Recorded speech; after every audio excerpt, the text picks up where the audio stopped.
Bom, então a gente vai ter que calcular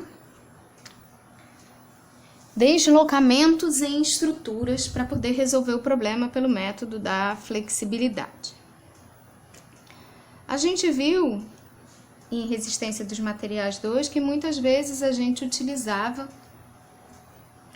o método da linha elástica para fazer cálculo de deslocamentos transversais nas vigas.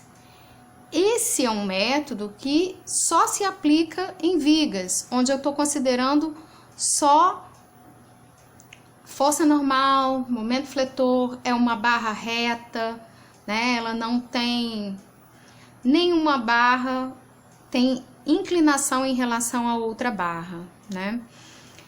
Então, a equação da linha elástica, ela só serve para vigas mesmo. Como aqui a gente vai lidar com viga, com pórtico, com grelha, com treliça, a gente tem que utilizar outro método para fazer o cálculo desses deslocamentos. E o método que a gente vai utilizar, que é o método que a gente utiliza no método da flexibilidade, é o método da carga unitária, que já foi visto no final do curso de resistência dos materiais 2. Eu até coloquei aqui um pórtico engastado e livre, em que eu tenho certos carregamentos, é um pórtico isostático.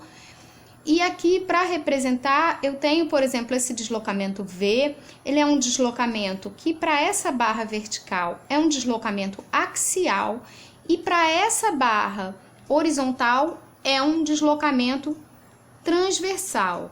Então, existem aí deslocamentos, eu não posso desprezar, né, esse deslocamento na flexão, esse transversal aqui, e esse deslocamento seria um deslocamento longitudinal nessa barra, quer dizer, a equação diferencial da elástica não consegue alcançar esses casos. O método da carga unitária, ele é uma aplicação direta do princípio dos trabalhos virtuais. Como é que é enunciado esse princípio? Se imagina, primeiro vamos pensar num ponto material, ao invés de pensar num corpo extenso, um corpo deformável, vamos pensar num ponto material. Eu imagino que eu tenho um sistema em equilíbrio, quer dizer, para um ponto material, o sistema em equilíbrio, quer dizer lá que a resultante das forças é igual a zero naquele ponto. E aí eu aplico o que eu chamo de deslocamento virtual. Ele é virtual porque ele não existe de fato. Então, eu aplico um deslocamento virtual nesse sistema em equilíbrio e o trabalho virtual gerado pela força resultante é igual a zero. Então, algumas coisas eu já consigo aferir daí. Uma delas é que esse deslocamento virtual, ele não vai perturbar o equilíbrio do sistema. Esse deslocamento ele é arbitrário, então, vamos dizer, num ponto material, esse trabalho realizado pela resultante seria a resultante escalar o deslocamento, o vetor de deslocamento. Como ele é arbitrário, ele pode ser diferente de zero, então significa que ao se aplicar o deslocamento virtual, o equilíbrio, né, a resultante tem que continuar sendo zero, quer dizer, o equilíbrio tem que ser mantido. Extrapolando isso para um corpo extenso, para um corpo deformável, que é o que a gente vai trabalhar, ao invés de eu dizer que o trabalho virtual é igual a zero, o trabalho virtual da resultante é igual a zero, eu vou dizer que o trabalho virtual realizado pelas forças internas é igual ao trabalho virtual realizado pelas forças externas. Então, como é que funciona? Eu tenho uma estrutura, essa estrutura ela está em equilíbrio e eu vou aplicar sobre essa estrutura um campo de deslocamentos virtual. Esse campo de deslocamentos virtual, como é que ele tem que ser? Ele é arbitrário, mas ele não é qualquer. Ele tem que obedecer certas regras. Isso já foi, inclusive, dito lá em Resistência dos Materiais 2. Quais são as regras que ele tem que obedecer? Primeiro, ele tem que respeitar as condições de vinculação externas e a continuidade da estrutura. Então, esse deslocamento ele tem que ser possível de acontecer naquela estrutura. Basicamente é isso. Ele tem que ser um campo de deslocamentos compatível com a estrutura que eu estou tratando. Eu tenho que ter, então, as condições de contorno, tem que ser condições possíveis de acontecer naquela estrutura. E a continuidade da estrutura deve ser mantida, quer dizer, eu não posso criar um campo, por exemplo, de deslocamentos que ele seja descontínuo numa parte da estrutura, porque senão eu vou estar partindo a minha estrutura. Se o deslocamento vindo por um lado é diferente do deslocamento vindo por outro numa seção, significa que eu parti a minha peça. Então, ele tem que respeitar a continuidade interna da estrutura. Eu costumo resumir isso dizendo que tem que ser um deslocamento possível de acontecer.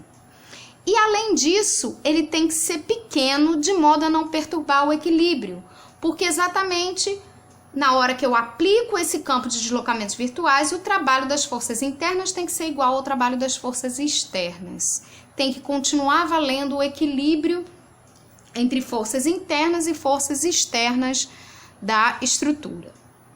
Bom, então vamos imaginar agora como é que foi pensado esse método da carga unitária. O método da carga unitária é um método que é uma aplicação direta do princípio dos trabalhos virtuais e que eu vou utilizar para calcular o deslocamento em uma seção da barra em uma certa direção. Ou seja, eu vou calcular uma componente de deslocamento em uma certa seção da estrutura reticulada. Eu fiz um desenho aqui. Eu tenho uma estrutura em arco, uma estrutura 2D, né, um pórtico, em que eu tenho algumas cargas aplicadas. Essa linha laranja tracejada é a deformada da estrutura, em que eu queira saber quanto é esse deslocamento delta aqui. Então, escolhi uma seção, escolhi um deslocamento aí, digamos que eu queira saber quem é esse deslocamento delta. Aí, o que está acontecendo? Em análise estrutural 2, a gente vai tratar todas as estruturas como estruturas com comportamento linear geométrico. O que significa isso? Que a deformada da estrutura não vai perturbar o seu equilíbrio. E com isso eu posso calcular reação de apoio, eu posso calcular esforço na posição indeformada, ou seja, esse deslocamento aqui real que aconteceu nessa estrutura, para mim, que eu estou analisando na linearidade geométrica, o deslocamento que eu quero saber, ele é um deslocamento que atende isso aqui. Ele é pequeno de modo a não perturbar o equilíbrio, porque eu estou lidando com linearidade. Então, esse deslocamento que eu quero saber, ele já atende essa segunda característica aqui. E ele atende a primeira também porque ele é um deslocamento que de fato aconteceu. Então, ele é possível de acontecer. Ele é um deslocamento real, ele acontece de fato.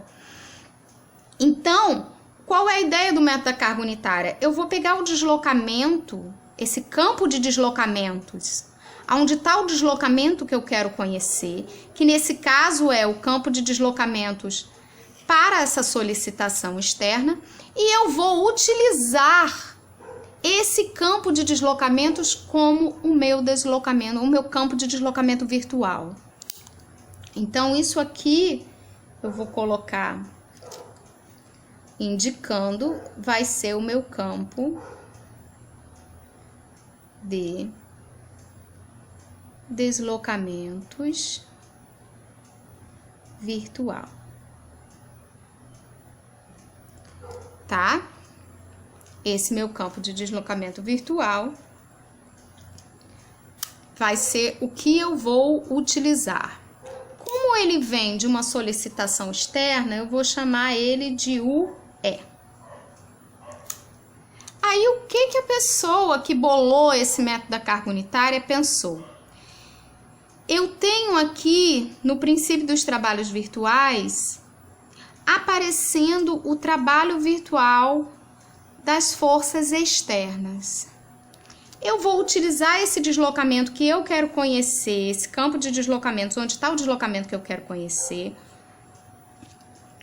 como campo de deslocamento virtual. E eu vou, no local que eu quero conhecer esse deslocamento, eu vou colocar uma carga unitária. Não vou nem colocar unidade nela aqui, porque isso vale independente da unidade dessa carga.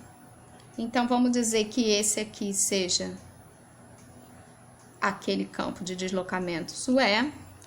Aqui está o delta. Então, na hora que eu olho para cá, vou identificar quais são as forças externas. As forças externas são as reações de apoio, vou chamar aqui, vou botar aqui A e B, né? As forças externas são as reações de apoio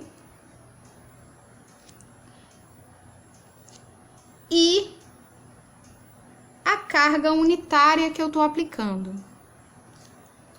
Então, quando eu for calcular a expressão do trabalho virtual das forças externas, trabalho de uma força é a força vezes o deslocamento, né? Na verdade, é um produto escalar, mas o que eu fiz aqui? Eu já coloquei essa carga exatamente na mesma direção do deslocamento. Então, na hora que eu for escrever aqui, eu vou fazer contribuição dessa carga unitária. Eu boto a carga unitária exatamente para quê? Para aparecer a contribuição no trabalho virtual das forças externas 1 vezes delta, que é o próprio, numericamente, é o próprio deslocamento que eu quero saber. E aí, eu poderia ter contribuições aqui das reações de apoio que eu tenho aqui. Eu vou colocar um U aqui para indicar que é o da carga unitária. Então, aqui eu poderia pensar VAU vezes o deslocamento vertical em A, que no apoio é 0. HAU vezes o deslocamento horizontal em A, que nesse apoio é 0 também. E mais VBU vezes o deslocamento vertical em B, que é 0 também. Então, o que vai acontecer aqui? Essa expressão de trabalho virtual externo vai dar 1 vez o delta. Vai dar o próprio valor do delta. Nesse caso, o que está acontecendo de especial nesse caso? Né? Esse campo de deslocamentos virtuais aqui em abóbora não teve deslocamento em nenhum dos apoios. Se aqui na solicitação externa eu tivesse um recalque em algum desses apoios, ele faria parte desse campo de deslocamentos cor de abóbora, e aí ele ia entrar aqui com contribuições, tá? A gente primeiro vai avaliar casos em que os trabalhos realizados pelas reações de apoio sejam nulos, e depois, quando a gente começar a falar de deslocamento prescrito, aí a gente vai começar a introduzir trabalhos aqui realizados pelas reações de apoio. Bom, então eu tenho que o delta WE fica exatamente 1 vez delta. Percebam, né, que isso daqui, esse 1, ele veio desse sistema aqui, e esse delta, na verdade, é esse deslocamento daqui de cima.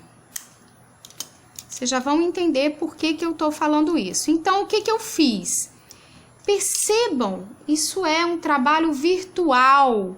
Eu peguei uma força que está nesse sistema aqui e calculei o trabalho dessa força com um deslocamento que não tem nada a ver com essa força. O deslocamento vem de outro lugar, o deslocamento vem de outra solicitação. Por isso também que eu chamo virtual, que eu estou pegando um deslocamento que não tem nada a ver com aquela força que eu estou aplicando, tá? E aí vamos pensar como ficaria o trabalho virtual das forças internas agora, tá? Eu estou trabalhando aí com um pórtico plano, eu vou falar da normal, do cortante e do fletor, mas eu também vou falar da torção, porque a gente vai trabalhar com grelha, então eu vou nessa hora do trabalho virtual interno, eu vou falar um pouco de torção também. Então aqui o que eu vou fazer? Vamos pensar, eu tenho sempre que lembrar de onde eu tô tirando a força e de onde eu tô tirando o deslocamento, tá?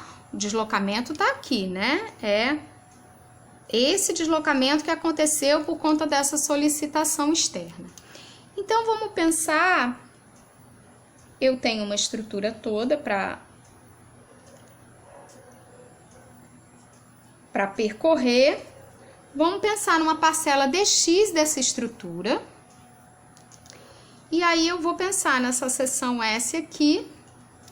Daqui até aqui, eu tive uma variação nesse deslocamento axial de DU. Por quê? Porque o deslocamento vem do externo. E aqui eu tenho a força normal que apareceu daqui. Tô tirando o esforço daqui. Vou até colocar aqui, né, unitário. Já coloquei aqui, né? Então, aqui eu vou escrever dessa forma, normal, unitário, tá? Tô tirando força do unitário e tô tirando o deslocamento da solicitação externa, tá? Para quê? Para aparecer no trabalho virtual externo uma vez o deslocamento que eu quero saber, que esse deslocamento incógnita é lá da solicitação externa. Então, eu tenho que, para esse trechinho dx da estrutura, a variação do trabalho pelo esforço normal, deixa eu colocar aqui que é o esforço normal, pelo esforço normal vai ser N da unitária vezes essa variação, né, aqui no dx que teve do deslocamento axial. Vamos pensar agora nesse deslocamento axial, né? Então, DUE. Como é que eu vou escrever o DUE? Eu vou lembrar lá de resistência dos materiais 1. Existe uma equação diferencial em relação ao deslocamento axial que diz que du dx vai ser N sobre EA. Certo? Então, dessa expressão aqui, que é uma expressão que foi deduzida lá em resistência dos materiais 1, o que eu tiro dessa expressão? Que esse DUE, ele pode ser escrito como NE dx sobre EA. Esse EA, né, é a rigidez axial da barra. Então, esse D delta WI vai ser igual, para o esforço normal, vai ser igual NU, NE sobre EA dx. Vou fazer a mesma coisa agora para a força cortante. Então, para a força cortante, eu vou imaginar exatamente a mesma coisa. Eu vou imaginar que eu tenho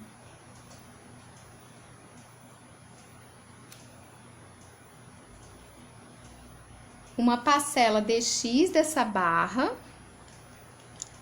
Vou colocar aqui atuando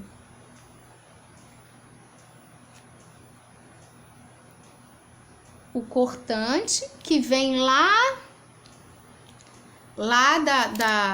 da unitária, né, da carga unitária. As forças eu tô tirando todas da carga unitária. E aí eu vou imaginar que eu pego a parcela da deformação nessa direção. Eu vou chamar de DVE, tá? Esse DVE, isso foi deduzido, na verdade, em resistência dos materiais 2. Esse DVE dx, ele pode ser definido como essa constante aqui, dividido por GA, vezes o QE, tá? Essa constante aqui também, deduzida em resistência dos materiais 2, eu vou inclusive deixar esse material de resistência dos materiais 2 também no SIGA-A, que eu faço isso todo ano mesmo. Eu deixo a apostila anterior lá, que aí vocês podem consultar as deduções de resistência dos materiais 2 novamente. Então, esse DVE vai ser igual aqui, QE sobre GA, vezes dx. Com isso, eu tenho que esse D delta WI para a força cortante vai ser QU, né? Eu nem coloquei isso aqui no começo, como eu fiz com o outro. QU vezes DVE. Então, isso aqui, eu vou colocar só esse aqui antes, que QU, QE, dividido por GA dx. E vou fazer a mesma coisa agora para o momento de flexão e para o momento de torção. Para os momentos, tem uma questão que tem a ver com o sinal, né? Eu vou chamar a atenção disso já agora. Então, vou desenhar aqui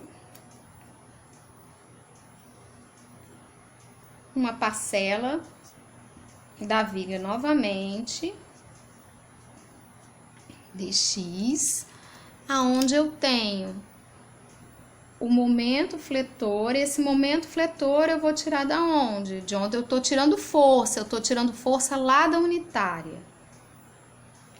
Então, M unitário aqui. E aqui,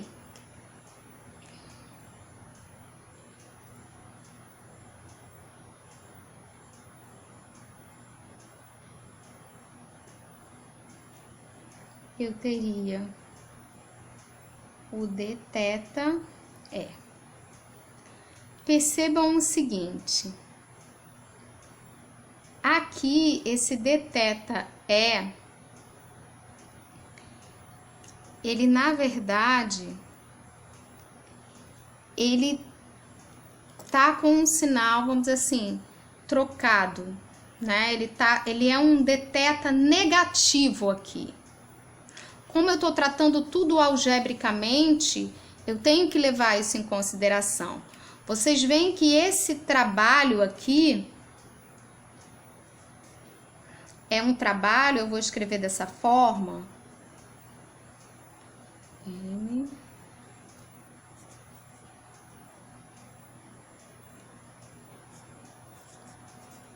Porque esse módulo aqui, tá?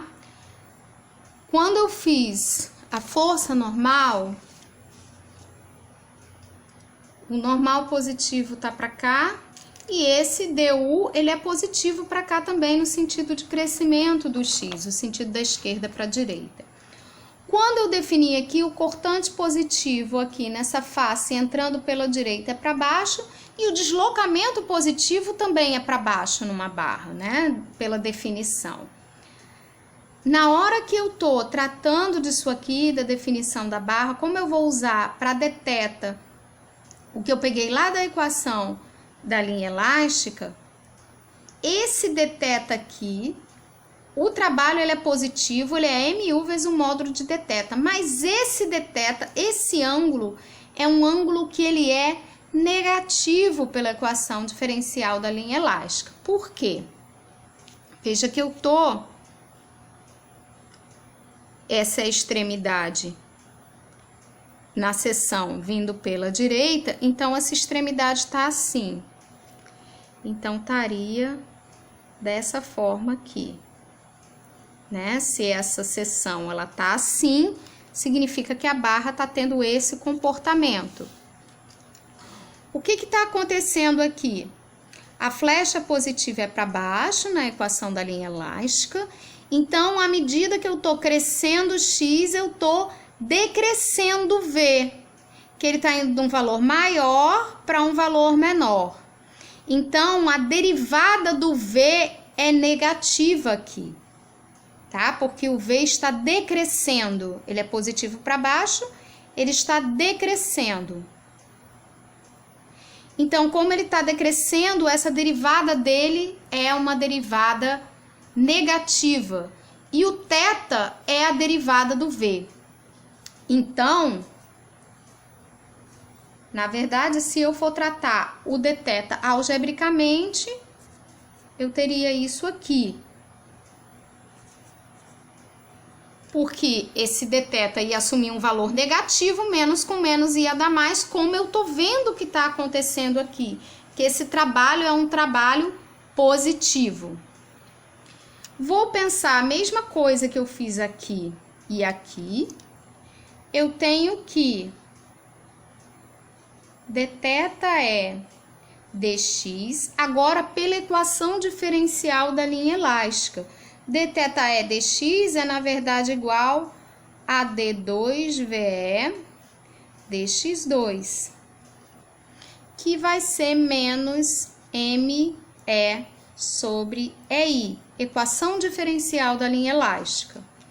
Então, esse dθ vai ser menos me dx sobre ei. E esse d delta wi do m vai ser igual a mu me dx sobre ei. Tá? O que que aconteceu aqui? Esse sinal negativo aqui, na hora que eu multipliquei por esse outro aqui, ele virou um positivo. Vamos analisar agora o único que falta, que é o momento de torção. Então, como a gente tem tratado sempre da teoria de Coulomb, eu vou pegar aqui uma seção de eixo circular. Tenho aqui o comprimento dx, né, desse trecho da barra. E aí eu vou imaginar. Aqui, eu costumo utilizar exatamente para ficar coerente, para eu ter coerência entre o momento fletor e o seu deslocamento e o momento torsor e o seu deslocamento, eu arbitro o momento torsor positivo assim. Então, vamos supor que eu tenha um momento torsor positivo assim. Se eu pensar numa rotação, né, o eixo, deixa eu botar o eixo X aqui. se eu pensar numa rotação que daria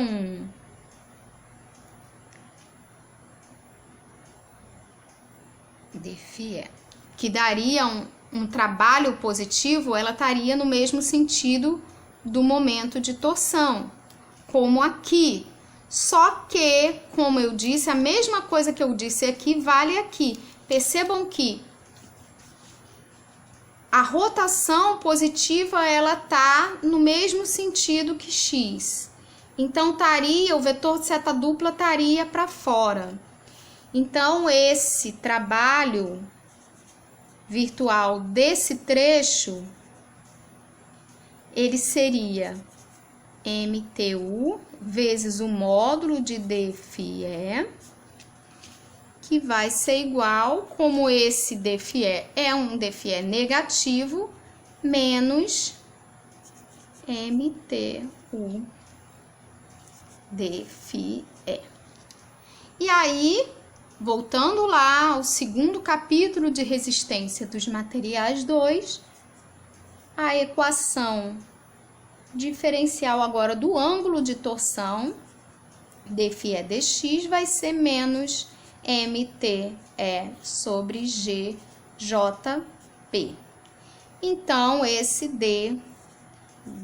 DWIMT vai ser igual, né, a MTU MTE